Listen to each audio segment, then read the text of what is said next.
Les cœurs silencieux de Sophie Talmen, lu par Maïté Perea-Lopez.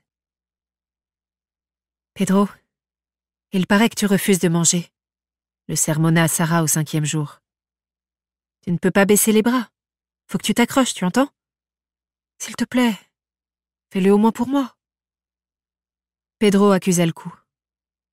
Une larme roula sur sa joue, qu'il chassa aussitôt d'un revers de main. De mémoire, jamais il n'avait pleuré devant ses enfants. Jamais. Sa détresse eut un effet miroir sur la petite, sensible comme elle était. Ses sanglots lui parurent intolérables. Lui qui s'était promis de la protéger, il mesurait à quel point il lui faisait du mal en ce moment, et il en avait honte. Privé de parole, comment pouvait-il la réconforter? Un autre effet néfaste du silence, pensa-t-il en cherchant un moyen d'interrompre leurs effusions. Pedro remarqua les imagiers que l'orthophoniste avait déposés sur sa table pour l'aider à communiquer.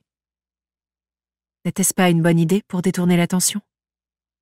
Son doigt glissa sur les différentes illustrations, à la recherche de celle qui pourrait exprimer au mieux ce qu'il ressentait. « Tu veux me dire quelque chose, peut-être » l'interrogea Sarah, pleine d'espoir. Le caractère basique de ces images avait un côté exaspérant, comme les questions qu'on lui posait à longueur de journée. J'ai faim, j'ai froid, j'ai mal, j'ai envie d'aller aux toilettes. Comment retranscrire des questionnements aussi complexes avec le peu d'étiquettes à sa disposition? À chaque fois que Sarah lui montrait une planche, il secouait la tête d'un air désolé et la mettait de côté. « Et sur celle-là? Y a-t-il un dessin qui puisse m'éclairer » insista-t-elle. Même réaction. « Et celle-là » Pedro finit par détourner la tête. « S'il te plaît, fais un effort. » L'homme soupira et s'efforça de parcourir la dernière feuille devant lui. Des images un peu différentes des précédentes, avec des poignées de main, des cœurs, des visages exprimant des émotions. Peur, tristesse, joie, dégoût. Et puis, tout en bas, le dessin d'une famille. Des enfants tenant la main de leurs parents, sur lesquels l'index de Pedro s'arrêta. N'était-ce pas ce qui lui avait manqué le plus dans sa vie?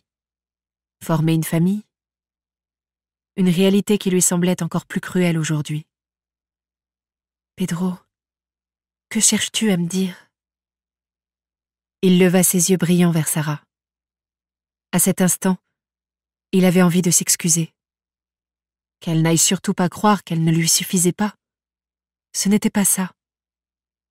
Pedro l'avait toujours considérée comme sa propre fille, son unique fille. Mais il ne pouvait pas continuer de nier le reste de sa famille. Leur tourner le dos comme il l'avait fait ces 20 dernières années. Il réalisait maintenant à quel point la vie pouvait être courte et imprévisible, et qu'il y avait urgence à rattraper ses erreurs. « Tu veux que j'appelle ton ex-femme, Adeline ?» Pedro acquiesça. Il se demanda si cette dernière était toujours aussi remontée contre lui, si elle accepterait de venir le voir.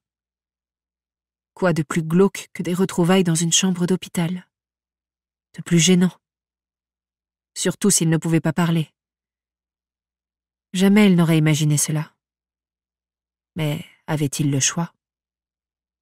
Sarah eut l'air d'hésiter avant de lui demander. « Et tes fils? Tu veux que je les prévienne ?» Pedro avança sa main pour couvrir la sienne en signe d'approbation. « Je ne te promets rien, mais je vais essayer de les faire venir. » Ces derniers mots lui donnèrent un peu d'espoir. Le meilleur des antidépresseurs. Finalement, ces imagiers avaient du bon. La petite serait sa voix, plus claire et limpide que la sienne. Moins torturée aussi. Il savait qu'il pouvait lui faire confiance.